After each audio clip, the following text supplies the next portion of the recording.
Okay. Welcome back to Nick Lenz, Comic Corner Classic / Non-Classics. This is episode number 2366 and Doubleshot number 2260. Captain America Masterworks and an Iron Man Epic Collection. First of two, well, discussed in the future Comic Corner. First we have is Marvel Masterworks Captain America Volume 11, which collects issues 201 to 214 along with the number 4. This effectively is the end of Jack Kirby's time writing Captain America for this series, but not Captain America overall, because basically there's original Captain America comics. Yeah, he pretty much does the writing and artwork for all the issues. This book covers time period of September 1976 and concludes in October of 1977. This is the end of Jack Kirby's time in the book. Yep. So, mostly put, basically, we first have the Mad Swine arc. Well, this arc basically is just, well,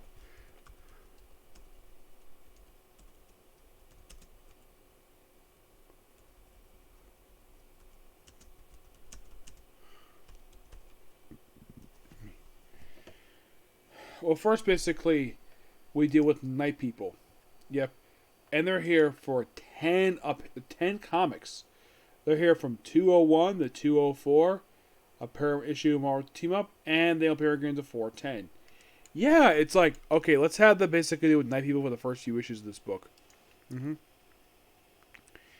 Yep. Yeah, and that's pretty much in the way what Cap and Falcon deal with. Surprisingly, they'll include the Marvel team up issue in this book. That's what the story leads into, Marvel Team Up 50. Yeah, I'm not sure why it's not included in here, but that's basically what the book does. I'm not sure why. And then if I egg on edition number 204 and 205, it continues, Egron, they fight him for 2 issues, and then he's done. No, seriously. He is frickin' done. And then we deal with Swine, a guy called the Swine. He's here for 3 appearances. Yep.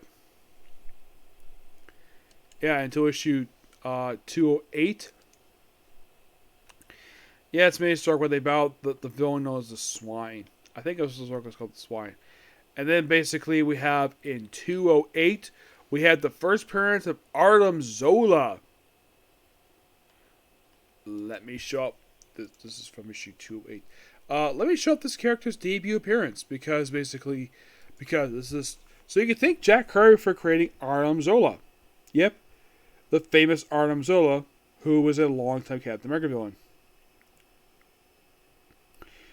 The Marvels love using this guy.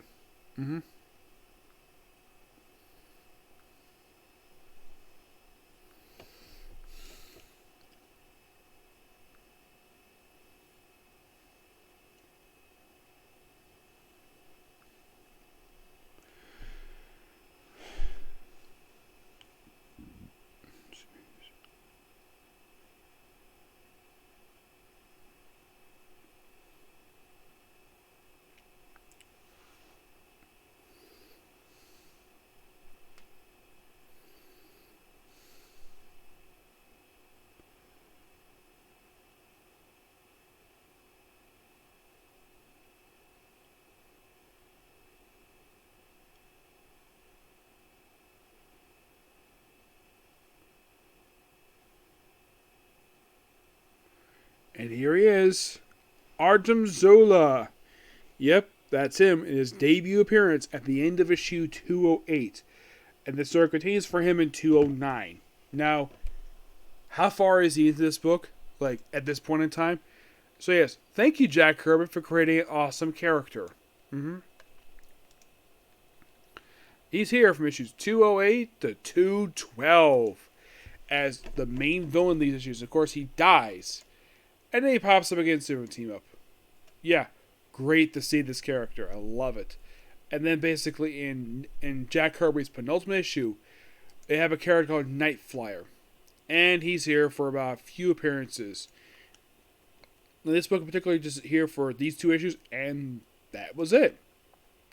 Later popped up Incredible Hulk where he died. Yep.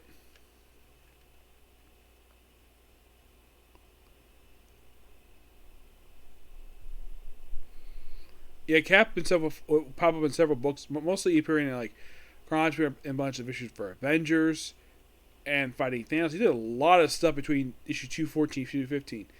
I'll discuss 215 in another video, but these issues are this issue is absolutely amazing.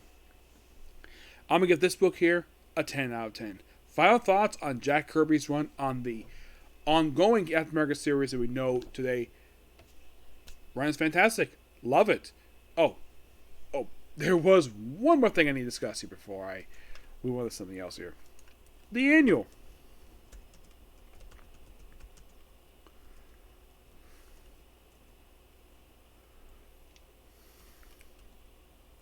What you think about its second annual overall, this it was the 4th annual.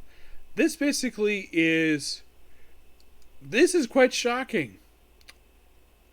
This annual was actually referenced in an issue of... I kid you not. This actually was referenced just recently. An issue of Guardians of the Galaxy. I'm not kidding about that.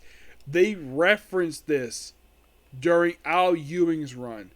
I think it was Magneto, because basically no one tried to arrest him because he killed Mr. 1 and Mr. 2. Yeah, all because what happened in this very annual. Because Magneto killed him.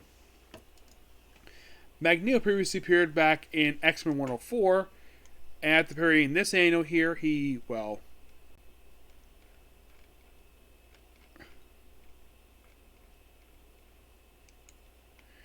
Let's see if I can find me... No, that's not what I want there.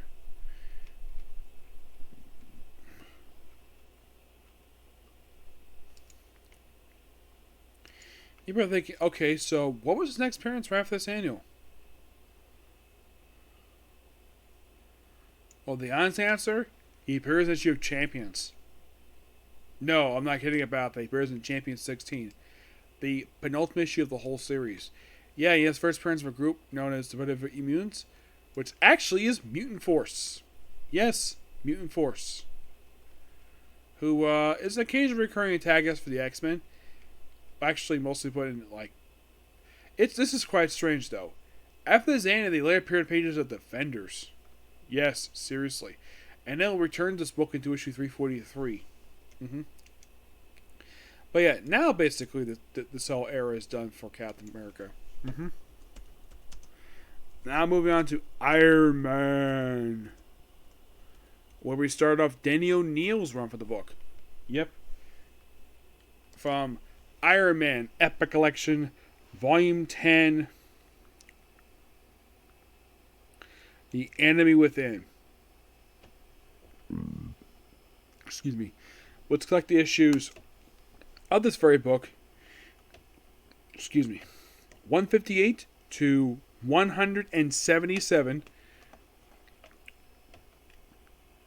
along with annual number 5. The 5th annual mostly puts Iron Man team up with, of all people, the Black Panther for a story. Yeah, mostly put in these issues. Daniel is the majority writer for these issues. These issues are co-written by Roger McKenzie, Peter Beguiles, and Ralph Macchio. Artwork is done by the late Carmine Infantile, Paul Smith, Lacey Diggo, Luke McDonald, Jerry Begam, Mike Fussberg, and Mary Severin. The front cover of this book, which I'll show you, that's Luke McDonald, Brett Anderson, Thomas Mason. The back cover is by Jim Starl and Thomas Mason. Mostly put in the Indian issues. It's mostly put Iron Man just dealing with just some strange stuff. It's weird, though, the fact Denny O'Neil, who started off his run, I think, with this phrase here. Because I think it was this phrase issue in particular that he started off his run with the book. Yeah, this is his first issue. He actually come back for issue 160. And even here to 208. Yeah, he would skip an issue. It's mostly put basically Iron versus a guy called Sonny. Yeah, and then basically in 159, which is an issue done by Roger McKenzie, he fights Diablo. Yes, Diablo. And then 160, he fights the Serpent Squad. Yep. 161, he fights AIM with Moon Knight, which is awesome. Mm-hmm. And then issue 162 fights a guy called Tattoo, who appears for this one issue. Yep. 163. This is the beginning of the Chessmen story. Yep. The Chessmen, who were led by the king. The Chessmen starts with issue 163 and does not officially wrap up kind of into issue 174. Yeah, this is basically... You could think of these issues as the beginning of Tony Stark's downfall in this book. Mm-hmm. He does come back prior to issue 100. Yep. Yes, he does. It causes his life to go out of control with his alcohol stuff, the fact that someone sabotaging his company, and that person being the debuting Obadiah Stane. Yep, Obadiah Stane. Yes, a character that Neil did create for the movie. Obadiah Stane himself made his debut in issue 163. Like,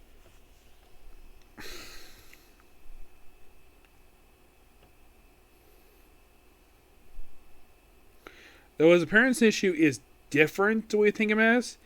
Yeah, here's the thing about Obadiah Stane. He was this character that Denny O'Neil created, which I'll get to an interesting story I've told a few times to some people.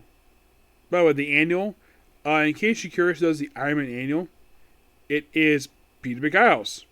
Yep. It's almost like an issue where you have Tony Stark team up with, it's like a Black Panther story guest starring Iron Man. The headship side would lead Tony Stark all over the world and someone sabotage his company.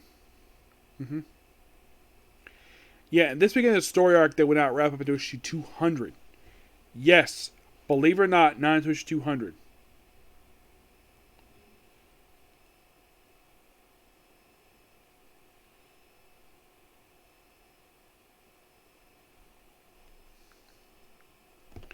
Well, he does make a full appearance here, per se. No. He makes a full appearance later. Mm-hmm.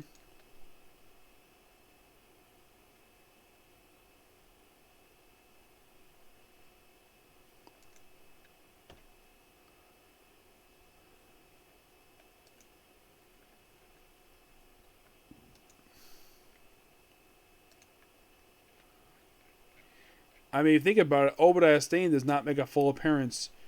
I mean, he's mentioned some of these issues. You could say that 170 was probably... You could think of 167 as probably his first official appearance. Yeah, 167. Mm-hmm. Oh, and he's a weird guy, this guy is. Yeah, and he's responsible for cheating Tony Stark out of the company of Stark International, which he buys it out from him and renames it to Stane International.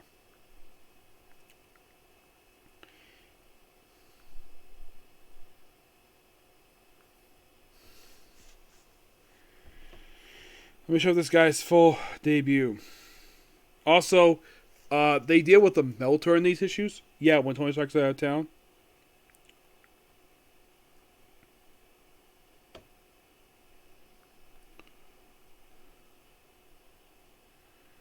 Yeah.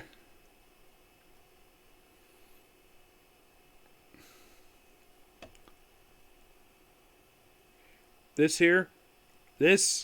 is Obadiah Stane. That's him. That's the guy who was adapted for Iron Man 1. This weird looking guy. That's him. 166. And you have Tony Stark go back to the battle here. Well, he's starting to anyways.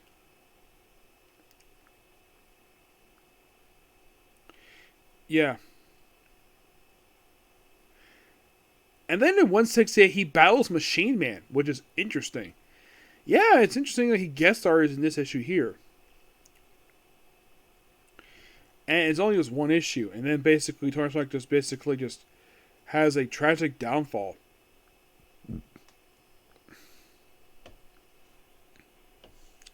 So yeah, basically, he hands off the armor to Rhodey And then Rhodey becomes Iron Man with issue 170. And he's Iron Man for about 2 years before Tony Stark takes it back. And then basically he puts on the armor. He officially becomes Iron Man with issue 170. So yeah, here he is in the Iron Man suit. This is the first time he becomes Iron Man. And he's like this for the next 2 years. Yep, that's mostly put exactly what they do with him. Yeah, Tony Stark is not capable. He just does his own thing.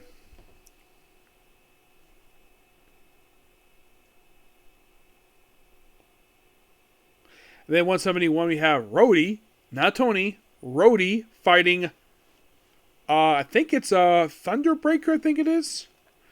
I know it's one of the Wrecking Crew in issue 171.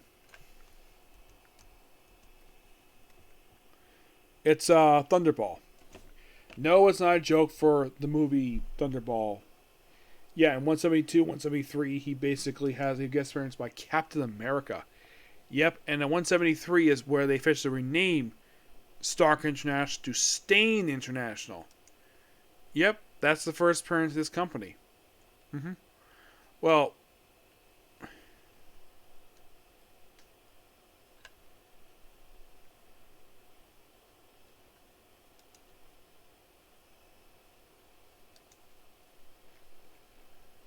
yeah, and it's known as this for quite a while. Yeah, so... Oh, yeah, and also... Yeah, Obadiah telling Rhodey, who is Iron Man, say, you work for me now. And Rhodey's like, nope, because you cheated Tony Stark of his company, I don't work for you. I'm an ex-employee. Also, Rhodey does something really weird. You wonder who he does? He activates all the armors and dumps them all in the ocean. He tries to retrieve them in a later issue. Yeah, that's exactly what he does. He does it in 174. Yeah, in 175 he goes for achievement. Of course, he gets experienced by Warlord Krang. Yeah, a Namor villain made guest appearance and pages of Iron Man. Oh, in case you're curious though, he's the creator of Stan Lee and Jack Kirby, just like Iron Man is. Surprisingly, this guy still appears. He's not dead. No, not really. He's surprisingly only here in this series here. I think just for one issue and an annual. And that's it. And of course, there's this whole visual image of Atlanteans wearing the Iron Man suit, which is awesome. Yeah, and then of course, fighting a guy called the Guardian 177. Also, just to point out the covers. I think so with 171, I think it was. The covers renamed this series, kind of, to the all-new Iron Man. This lasts for a little while. Yep. There is a new character called Commissar Aaron who's introduced in 121. Yeah.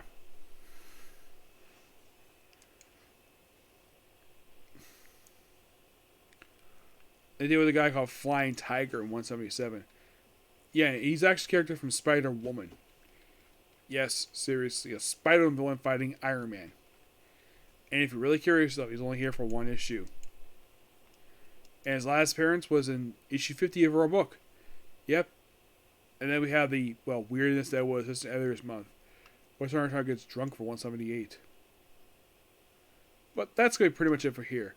But yeah, 178 I think is where we end it here. I believe so.